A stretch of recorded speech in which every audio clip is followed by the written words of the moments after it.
For the Sixers, it was no MVP candidate, no problem in a huge upset win in Boston. For the Nuggets, it was they needed all of their MVP candidate, but the Nuggets a huge 2-0 lead. We'll talk about the games tonight. The Heat and the Warriors and the Lakers all will try to get wins, while, of course, breaking down today's action. It's all coming today on Locked On NBA.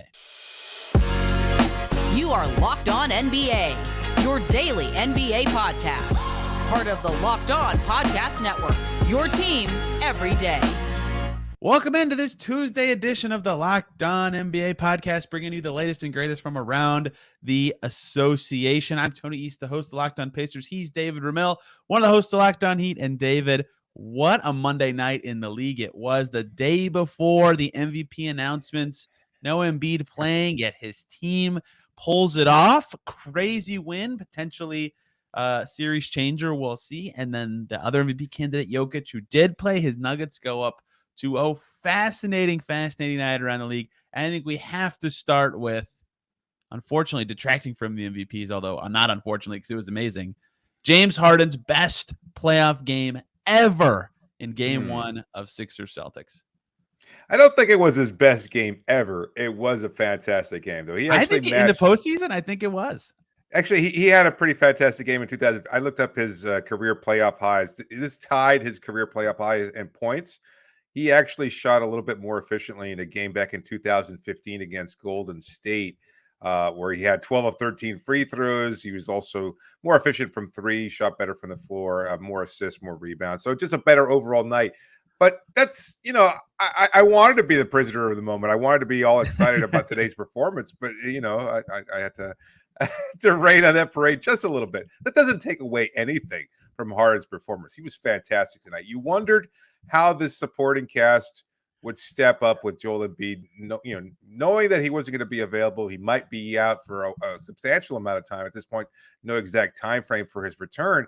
And Harden kind of went back to the version of him that we all knew from Houston. He was a familiar scorer. He was not exactly a playmaker out there, but he controlled the offense to a great degree.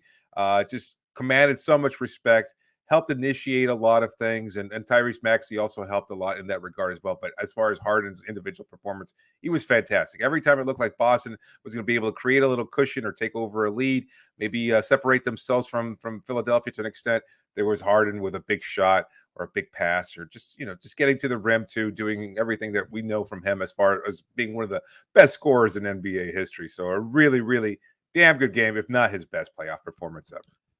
Yeah, 17 made shots, the most he's ever had in a postseason game, and the setting of it without Embiid, I think, is fascinating. And it's not the same. Like, one was a game 7. I'm not comparing the two, but the way he played, hunting his shot, looked Steph-esque from Sunday, where it was just like, I've got to do it, right? Like, I'm the guy who has to do this. And that's not the James Harden that has been around for a lot of this season, which is why this stood out so much. And he even had a quote, granted, I saw an aggregator tweet this and credit Tim Bontemps, so I might be butchering something along the way. But basically, paraphrasing, Harden said all year, everybody who's saying, when Harden goes out and scores 40 and 50, people say that we can't win like that. So I go get 20 and 11 and we win. But then people make fun of me for not being the old James Harden. It's like, what am I supposed to do? Well, tonight he showed that he still can be that old James Harden when he needs to be. There were the threes. Like, he came in off of some inbounds passes and got up some quick ones. Obviously, there were some crazy late game moments in general, a ton of them. Hitting the dagger late. Dagger's the wrong word, but the game winner late. On a step 15 back, points that in the was fourth beautiful. quarter. Yeah. Huh? 15 points in the fourth quarter. So yeah, definitely just stepping up when it mattered most. Hunting his shot, James Harden level stuff. That was just beautiful to see in a way that really hasn't been there all season. And even his first round was kind of rough, right? Like, missing some easy ones near the basket. And of course, the Nets were just overmatched and Embiid was great, but he didn't look that great. And that's why I thought, if Embiid's out there, toast. But I mean, look, he was 7 for 14 from 3. He's not going to do that for a whole series. But if he can play like this, where he is hunting his shot and it's productive, they at least have a really good chance in the games Embiid's out. And he showed why tonight. Yeah, no, I think that's a good point. Even if he does wind up not matching this level of production, he's going to command some respect from the defense. He's going to draw defenders towards him. He's going to be able to shift the defense and create opportunities for others. Tobias Harris struggled after having a pretty good series against Brooklyn. I imagine that he was okay tonight, but he wasn't particularly efficient. I imagine he'll probably get some more opportunities. Guys, Maxey, Reed, etc. They'll get better looks. I just don't know exactly how this will change once Embiid eventually makes his return. But for tonight, at least, it was a positive sign for Philadelphia. But on the flip side of that, what did you think of Boston's performance? Because I know a lot of Celtics fans are already losing somewhat faith in their coach. Of course, they struggled from the floor. They just didn't shoot the ball particularly well. I don't know. It was an uneven game from the team that I thought was going to have an advantage in this series against Philadelphia, but they didn't look that way in game one. What did you think of the matchup? Yeah, I saw a lot of commentary on this, like the way that the Hawks in the first round were able to kind of punish Al Horford defensively in a way that has not been typical of Horford in his career made some people go, I wonder if he'll be a weak link potentially in the playoffs going forward.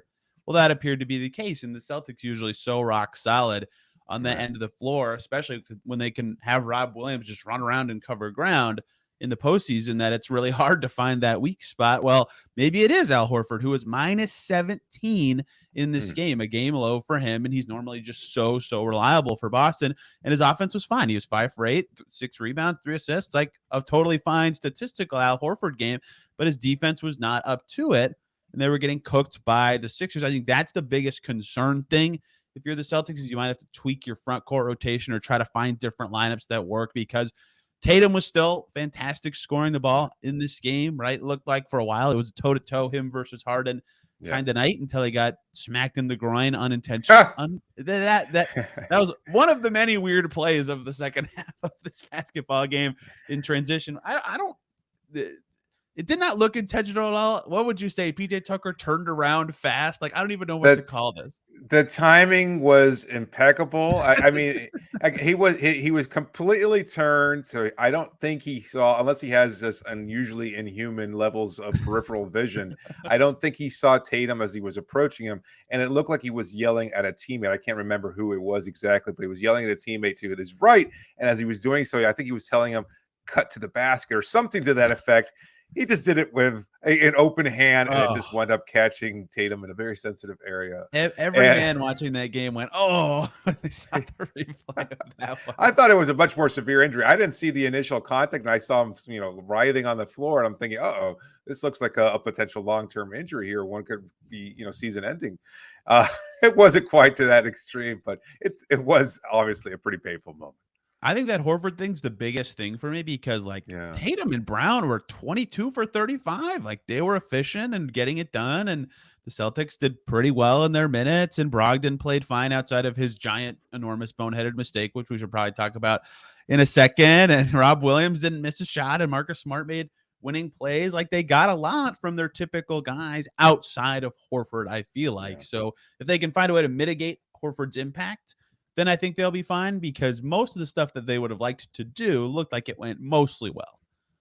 Yeah, that's a good point. Horford, obviously, I think he was probably better suited for a matchup versus Embiid of all things. And yet, Agreed. I agree. Yeah, he seems like he was a little put off by Paul Reed's kind of physicality, his ability to move quickly around the basket, kind of reposition himself. He's not the more traditional plotting center. He's somewhat more of a small ball. And look, early on, it looked like that was going to be a problem for Philadelphia. They kind of figured out the timing within the game and understood exactly what was at stake. And of course, then Harden wound up having his big moments down the stretch. But I think Paul Reed was great. He provided athleticism, some key rebounding, tipping the ball out to other shooters and things of that sort. So I just big moments for him. Horford looked unfortunately a little cooked out there, and maybe that's just by nature of he can be a little bit more physical with Embiid because it's just much more evenly in size. But against a smaller, more athletic center in Reed, he just seemed a little outmatched there. Yeah, Paul Reed made himself some money tonight. I mean, he was great in a big game. Maybe the biggest game, like stage-wise, and playing 37 minutes for Paul Reed in a playoff game of his career. He looked solid and totally like he belonged the whole game. So what the Celtics adjustment's going to be, I think, is just some front court tweaks. Personally, I don't know how they do that, because they only played 7 guys serious minutes. with what's that with Grant starting. Williams? I mean, I know he's been kind of in and out of the Yeah, rotation. they got to But play only him more 4 minutes tonight. Yeah, I Yeah. think he could have been an answer. And I know he was getting cooked by. They were seeking him out in those pick and roll situations with Harden. He was attacking him, and it did not work out. But again, only 4 minutes for a guy who has stepped up so noticeably for them in their finals run last year. It seemed a little atypical. Yeah, that's very true. And even yet, the Celtics were winning very late in That's this true. game until Malcolm Brogdon threw, I don't even know what to call that pass. I mean, it's like he expected a teammate to be there, Yeah, and there wasn't one. And Tyrese Maxey was there and had the freest dunk ever. And then, yeah. their ending did not go well. They got some points from Tatum at the foul line, but Harden was just better at the end. And so, credit to they were up with under a minute to go. Like, I don't know if the Celtics would feel bad about this. They were up 2 or 3. They were up 3, yeah, when it crossed to the final 60 seconds. Like, they played well. The Sixers just played better, right? So it's like maybe they don't even change that much, but potentially if Embiid comes back, they'll be kicking themselves for losing a home game in this series. Yeah, I wonder. Sometimes we see this, and I just covered a series with Miami and Milwaukee where when Giannis was out in Game 2, they wound up having an incredibly atypical performance, shooting 60% from three. That's the Bucks, I mean, and they played their best game of the series. Obviously, it's the only game that they actually won. But something happens when a team loses their MVP or their best player, and other players respond. The ball doesn't stick as much. You don't go to that high usage player. In Philadelphia's case, I mean, they were able to distribute a little bit more evenly, but you still relied on a monster performance from Harden. So I don't think it's dire for Boston. I think they can tweak things. I think they can, even though they had those big performances, those are somewhat wasted. It's not necessarily a bad place for Boston to be in. And I don't know that Philadelphia is going to be able to rely on that same kind of level of production from Harden moving forward, but it's certainly a factor. It'll be interesting to see how Game 2 plays out. What's that, on Thursday? Yeah, this one has a big gap, right, because of when it starts. Okay. I think. Either way. I don't. Either way, we don't expect Embiid to be there, right? So the NBA second round playoff schedule, I'm not guessing. It'll happen when it happens. Yeah, fair enough. Let's take a break here before we talk about the big matchup between the Denver Nuggets and Phoenix Suns in the Western Conference, and we'll touch on the upcoming rematch between LeBron James and Steph Curry. But before we do that, just a reminder that today's episode is brought to you by Game Time.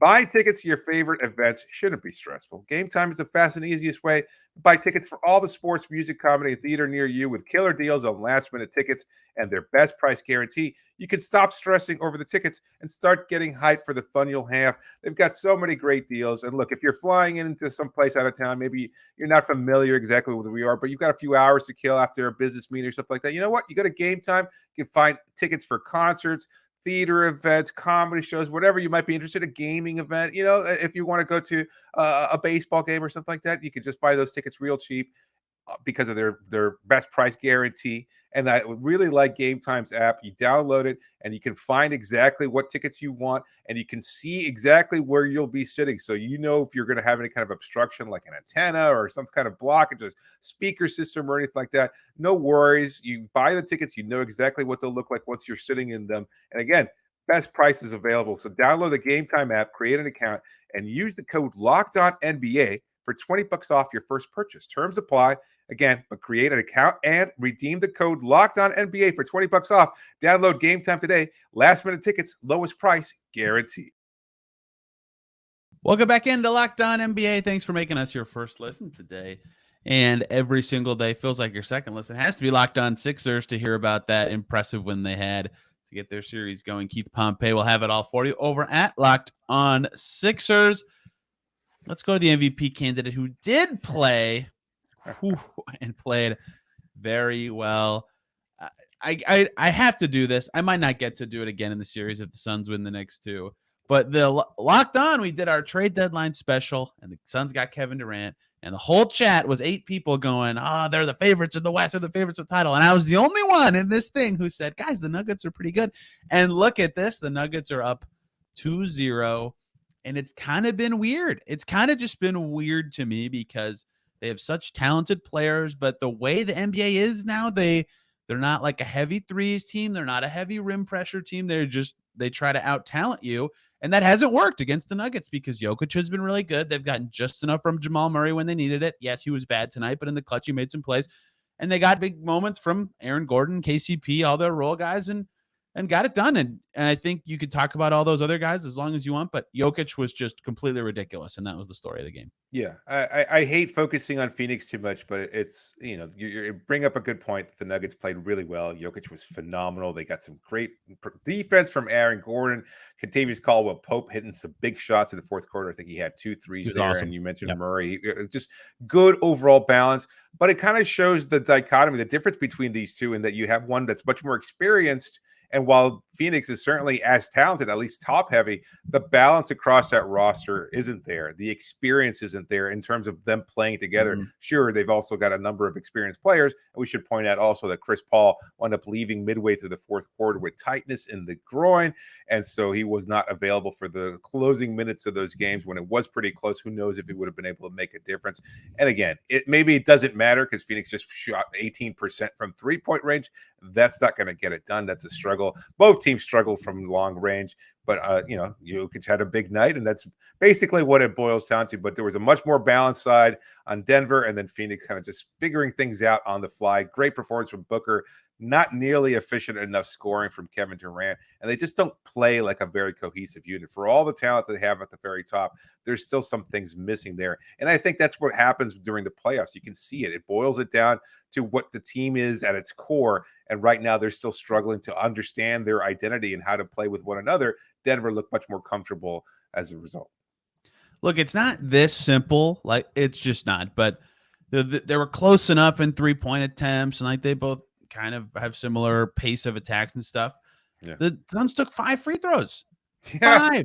Like the Nuggets took 21. Like the first game, a big part of it was the possession game, right? Like the Nuggets forcing more turnovers, having more chances. And in this one, the first thing I wanted to look at was that. And the Suns took 19 more shots from the field, but that's because the Nuggets lived at the line instead. So there's no, shot attempt registered in that situation. Like, that's huge for their efficiency in this game. Like, the Suns made all their free throws, but they barely took any. And that's part of the way they play. And I think an interesting style thing in this series and in this game is both teams really want to play slow. And for Jokic, who, he doesn't need to move his feet as much and, have some of those weaknesses that people talk about with him defensively show up as often. Like, he's just been awesome. He's just been able to kind of tear up the Suns possession by possession. And like, KD had 24 points, but it took him 27 shots to do it. And Devin Booker was pretty good, I guess. He took 29 shots to get to his 35. Like, they just aren't efficient enough with the way they're playing and the way the Nuggets are defending them. Credit to the Nuggets for doing it, but you can just open the shot charts and kind of see a lot of the story of this game to me, because the Nuggets are finding little tiny efficiency wins all over the place because of the talent that they have and the way they're playing. Yeah, KD 2 of 12 from 3-point range, and he didn't seem out of sort. I don't think that there's any kind of lingering injury or anything like that. Some of those shots were purely wide open. We expect him to make those, especially in the fourth quarter, and they just rimmed out or missed completely. And I got 4 points from the bench. Like, I know you're not counting on your bench to step up, and Bismack Biyombo is a limited player in what he can produce and things of that sort. But man, that's still. It's just putting so much pressure on your starters to step up. You're not getting the contributions that you got from Torrey Craig in the first round. Like, you're not getting much of anything from anybody else other than Kevin Durant and Devin Booker. And DeAndre Ayton continues to struggle. Again, he was okay. 14 points, 7 of 10 from the floor. Most of those in the first half. He was pretty much in the second half. And while his comments showed some kind of level of a self-evaluation there, saying he needed to be more aggressive in game 2, and he was at first, I still think that he is somewhat underwhelming in his performance in this series. So you'll wonder whether or not he'll be able to step it up moving forward. Yeah, he's the poster child, I think, for the adage that even just touching the ball in a possession keeps players engaged. Like, even if they're not shooting it, I think that is true. And he doesn't touch it that much because they have other guys who should. It's not something the Suns are doing wrong, but it's got to be so hard to really the playoffs. He was the best in 2021 when they made the finals. He was way more involved because they had a totally different team back then. Not to go too long on him there, but it's so interesting because I find myself wanting to talk a lot about the Nuggets, right? They deserve it. They're up 2-0. There's a chance they'll have home court in the finals given how the playoffs are looking right this second. But I almost also want to talk about what the Suns can do, because we just saw it with the Warriors. Until a team loses at home, the series is still very much hanging in the balance. So I think there's a little bit of both here, where it's like the Nuggets have been clearly better to me through 2 games. They clearly have enough answers to win this. It's not even like they've looked. I mean, they were down in this game in the fourth quarter. I shouldn't say it looked so easy, but they closed really well. But like they've mostly been able to play their game and do what they want without having to play too many adjustment cards or go crazy. And I think that bodes well for them. But at the same time, I think, just a little bit better from Durant and Chris Paul being able to play the full game. And all of a sudden the Suns could win both at home. And we're talking totally differently about this in however many days. Yeah, it's not necessarily a dire place, similarly to what we said about the Sixers and Celtics. I don't think either team is really all that concerned. You never want to go back home in a 2-0 deficit, but that's the reality of it. And you kind of find a way to bounce back. And I think they'll get a little home cooking. And again, I think it's a good point. If a little bit more efficiency from Durant and his shooting, maybe a little bit more production from somebody else other than those 2 initial players, and you have a very good chance of evening the series up. Denver very good at home, obviously, but would you say the Nuggets, I know you mentioned it earlier, but would you say the Nuggets are still at this point the prohibitive favorites to emerge from the Western Conference? Yeah, I mean it's hard for me not to. Like they survived the best punch of the Timberwolves fairly easily, I would say. Yeah. I mean, I guess they won 4-1. It looked a little wobblier than that, but yeah, they did well in that, and they're healthier than most of the teams right now. Knock on wood. In this playoffs, it seems like every series has some sort of injury. Pretty good, Tony. Just I know. Someone's gonna have it again 3-0. They're healthy, and they have this was the big thing for them. For a lot of this year, them and the Warriors just have way more chemistry than most of these teams. They've got years and years and years of experience with this system, with these players, with this coaching staff. It's like KCP's new, but in general, he fits well. He knows what to. He knows they know what to expect from him, and he knows what to expect of his role, and he plays it as well as you possibly can. So maybe so. I mean, I'm hard pressed to not have the Warriors be the favorite in the West, given how they're playing this second. But the Nuggets are playing very well, so they both look great. What do the Suns need to do differently? How do they get their depth engaged? I feel like that's a big thing for them. I don't know. I don't know that they possibly can, because I think a lot of those opportunities were still there, and as well as Denver defended them, you think those shots are still available. Jock Landale doing his thing around the rim. He's not. I mean, you're not counting on him to score much. Biyombo, right. Similarly, it's not like these players are known for their high level of production, but when Torrey Craig gets the shot on the perimeter, he needs to be able to knock it down. That's just a reality. Because again, I mean, maybe a couple more shots from their bench, a little better from DeAndre and Kevin Durant, and next thing you know, they're tied 1-1, and you feel much more confident going back into Phoenix, especially knowing that you might be without Chris Paul for an extended period of time. Who knows what that injury might be?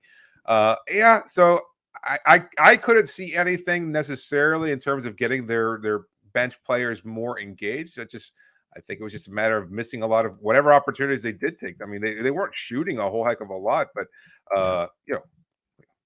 campaigns with 1 of 7. I'm sorry. That's it. I mean, that's part of it right there. Is 1 of 7, 0 for 4 from 3-point range. That's not particularly good. On one hand, they did miss open shots, and you make open shots, you'll play better. But they scored 87 points. Like, there's a point where it's not just weird, missing open shots. Like, that is exceedingly low. And as Seth Partnow says, sometimes the best adjustment in the playoffs is just play better. That's all the Suns need right now. Well, speaking of playing better, the Golden State Warriors are still certainly playing very, very good basketball. We'll talk about them and their matchup against the Los Angeles Lakers in the next segment, as well as a look at the Eastern Conference semifinals between the New York Knicks and Miami Heat. But before we do that, just a reminder that today's episode is brought to you by Prize Picks and their new $1 Million Daily Superflex promotion. Every day of the NBA playoffs and the NBA Finals, one Prize Picks user will win a chance at becoming a millionaire. It could be you. One entry placed after 8 a.m. will be randomly selected each day, and whoever places that entry will be given a 6-pick flex. With the following payouts, you can get 6 correct picks. That's $1 million. 5 correct picks still gets you 80 grand. Who wouldn't want that? 4 correct picks is $16,000. You can get the full details over at prizepicks.com/millions, but you must opt in at this link to be eligible for $1 million entry. And once you opt in, all you have to do is play the game like normally, and you could be the lucky winner. And playing the game has never been easier because Prize Picks makes daily fantasy so easy. You just pick 2 to 6 players, and you go up against their projected numbers. It's not you versus anybody else, just you versus the projections, and it makes it so much easier. You can win up to 25 times your money, and you can do it in any sport you can imagine, whether it's basketball, baseball, men's and women's college sports, disc golf, European soccer, football, basketball, everything, you name it, you'll find it over on PrizePicks. So download the PrizePicks app today or go to prizepicks.com and sign up and play daily fantasy sports. First-time users also get a 100% instant deposit match up to $100 with the promo code LOCKEDON. If you deposit $100, PrizePicks gives you $100. If you deposit $50, PrizePicks gives you $50. So don't forget to enter the promo code LOCKEDON at sign up for an instant deposit match by downloading the PrizePicks app or going to prizepicks.com today. Welcome back into Locked On NBA. 2 games tonight. David Ramil. It is the best day ever for the Ivory Tower. Warriors, Lakers, and Heat Knicks. The NBA is ecstatic for their Tuesday slate of NBA basketball they've got going on for the second round. And look, the Heat Knicks series is going to be awesome. We'll talk about it to close, but big headliner for the first game. We haven't seen it yet of this Warriors Lakers series. Absolutely fascinating that the 6th seed is the home team, but these are just historical outliers in terms of seeding, with the Lakers having LeBron and the trades they made, and the Warriors being the defending champs in their whole season of what is their road record. It's bananas. So I'm very fascinated by this series, and there's a lot that I think is important between a lot of the new players the Lakers have and some of the role players who did well for the Warriors to beat the Kings. But I'm also just kind of like, you know what? Between Steph and AD, whoever can be more impactful nightly, that might just be it, because they're so yin and yang for this kind of series that, like, Warrior drives were huge in their adjustments against the Kings.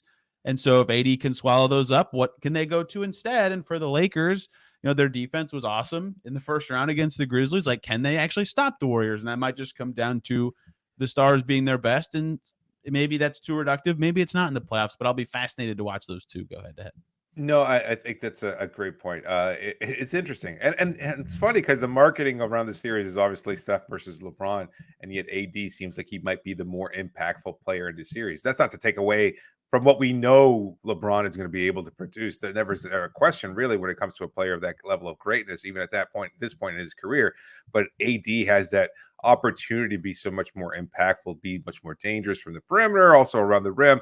And his matchup with Kevon Looney, of all people, is one that's really fascinating. Looney had such a big series against the Kings, particularly in that Game 7. His rebounding performance was outstanding. If he can limit Davis, match up well with him, stay out of foul trouble, and continue to provide that same energy that he did against the Kings, it could be a really interesting series there. But I'm also curious to see who matches up with Curry. Like, who do you think gets the assignment? I know I've seen a lot of people say Jared Vanderbilt is the guy, that he's matched up with him before, and he's a little bit more comfortable as a switchable big who can kind of limit Curry's opportunities as much as anybody can really limit Curry's opportunities. I've seen other people call for Dennis Schroeder to get a start, perhaps. Do you see either one of those being a better option? Because I think it's still Vanderbilt at this point. It wouldn't require much of a change in that rotation. What do you think? I think Schroeder would be my choice. Okay. Neither are good options, and I only pick Schroeder because it's harder to hide Curry on the other end, right? Because I think Curry would guard Vanderbilt, presumably, just given what the teams would look like in the starting fives. I have to think about that. Not necessarily. Well, I guess he would. I mean, Vanderbilt's not much of a scoring threat, and then you probably have Draymond trying to lock up everybody else. So yeah, that's a pretty good point. I imagine that Vanderbilt would probably have Curry on him as well. So Schroeder, look, that's still probably the best option if that's who the Lakers end up start to put him on. But maybe it's a little harder.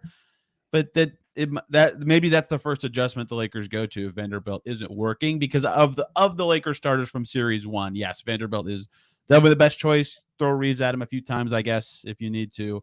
But yeah, that seems like the best choice. But I think they're just going to be, get everybody to drive middle and funnel them towards Anthony Davis, who is on Looney, so he can be around the basket as much as possible. But even then, like, Green and Looney figured out, even when they were clogging up the paint, how they can be massively impactful in their first series. So that might not even be that important.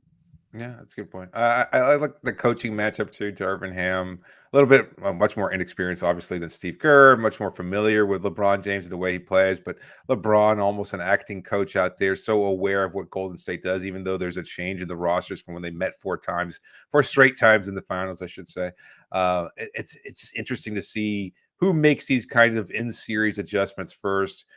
Whether they lean more towards their identity or they change things just ever so slightly to give them whatever advantage is necessary over the course of the series. That's always a fascinating thing there. But it's going to be a really fun series. I don't feel like it's necessarily just LeBron versus or even AD versus Steph, although that's the way the game is being again marketed. But what I'm more curious about is how these other fringe players, and it's not really a fringe, but just the players on the periphery and how they impact the series, because it always seems like it's one player who unexpectedly steps up, Looney in the previous series, etc. Like I think where it's going to really decide this. It's going to be around on the edges rather than those two marquee players changing the course of the series. It's a fun night of basketball, that's for sure. I was going to ask you who you thought would be the most important role player in the series. Maybe it's Reeves, but he might have ascended past that label. Yeah, that's interesting. I guess he could be the option there. If Looney does what he did against the Kings again, it's him. Like, he changed that whole series, but that's a different sort of. Yeah. Can Draymond still be a role player just because he has such a clearly defined role? I know he's going to be impactful. I guess. Okay, so I that would be a pick for me, but I just, there's Looney's an option. Even Gary Payton, when he gets his minutes and provides that kind of burst defensively. Kuminga is another name that I think might have an opportunity to step up to. So there's options there. It's just, we could say all this and it'll probably be 6.5 games of role players deciding these games, and then at the end of Game 7, it'll be Steph versus LeBron as we all expect it to be. So. Yeah, I want Iguodala to play in the series just for the nostalgia. You're all over the Heat this playoff run. Do you think Jimmy's going to play Game 2? Seems like the Knicks are dealing with some injuries. What high-level stuff do you foresee being huge tonight? Yeah, no, it's I've seen a lot of people. We made the argument on Locked On Heat that Jimmy might not or should not play in Game 2 because you've already accomplished something in terms of having won Game 1 on the road, and then you can, if you lose Game 2, and there'll be adjustments from New York, they might get Julius Randle back, even though he's currently listed as questionable. I think he'll play. I think we've saw. If Jimmy Butler's Instagram profile is any judge, he's been walking around all of New York City shopping. But I think that's just Jimmy Butler for a guy who was, according to Eric Spoelstra, getting treatment around the clock. Not sure how that's possible as he's walking up and down Broadway in shoe shops, but whatever. That's just me. I think he'll play. And if he does, it's going to be interesting to see whether or not they're going to require him to beat playoff Jimmy, which they did not in Game 1. As much as he had a pretty efficient overall game, it was a pretty low-scoring affair too. It was the role players stepping up, whether it was Caleb Martin, Kevin Love and his outlet passes, and of course Kyle Lowry stepping up in the fourth quarter. Gabe Vincent, who started off aggressively the way he did against the Milwaukee Bucks in Game 5. So lots of different things there. And then on the New York side of things, Brunson with an unexpected injury today. He has a kind of ankle injury. It wasn't obvious in Game 1, and I don't know where the injury took place, but either way, he's listed as questionable. I'd assume that he's probably going to be available too. How do they incorporate Randall? Does he catch fire? Does anybody catch fire? Because they shot so poorly in Game 1, right. And I don't think a lot of that was due to Miami's defense. They had a lot of open looks, and they just weren't able to knock them down, whether it was Obi Toppin or RJ Barrett or anybody else. Even Brunson struggled. That was the biggest thing that I saw from the Miami side of things, is that they made the adjustment and allowing Brunson to dominate in the first half, and then they kind of understood the timing of his drives to the basket and what he does when he throws those head fakes in there, tries to create space, draw contact, etc. They were doubling on him, changing the complexity of the game completely, and then he was just forced to toss it out to the perimeter, where they wound up going 0 for whatever in the second half. They really, really struggled from the field there. So if they can make those adjustments, get a couple shots to fall there, and incorporate Randall without him disrupting things completely, it seems like they'll probably be able to take game 2 and even out the series. Yeah, if Randall's impact alone is just making it harder to double Brunson, that might be enough to tip the game, sure. right? So, and he's so shifty with, like you said, those head fakes, those body fakes to get by people, and the Heat discipline is on full display when they slow him down. But all it takes is the guy who's doubling him, he gets beat by one fake, Julius Randle back cuts, your double falls apart, you're screwed. Or Julius Randle takes his 6 of his 7 threes in the first quarter, like he usually does for some reason, and a couple of them go in, and the game's completely different. We'll see. Hate injuries and their stranglehold on this postseason, but neither team can complain more than the other, I think, at this juncture in that series. What a classic revival of the 90s series. I'm so happy that the Heat and the Knicks are playing each other. I'm sorry the Pacers aren't available so that they could make it even more interesting. Bring 90s basketball back. No Pacers, no Bulls. I mean, that's next, right? Next season. There's always next season. I know. Hicks versus Knicks was a classic for a while, but you know what? We'll see if that comes back sooner for Morales. It's Jake Madison coming at you with the dispatch from the 2 games we just talked about. Obviously, Steph LeBron is going to be the head. Also, the MVP is getting announced on Tuesday, so they'll have everything you need to know from around the association that night. He's David Ramil. Wednesday. What's Wednesday? Oh, no, I said, who wins it? Who wins it? It's going to be Embiid. He's going to win it. Okay. All right. Fair enough. I think it's already fairly clear. Yeah. But you know what? Jokic's playoffs has certainly made it a discussion who's actually better at this exact juncture. We will see. Thank you guys so much for listening. We'll see you next week.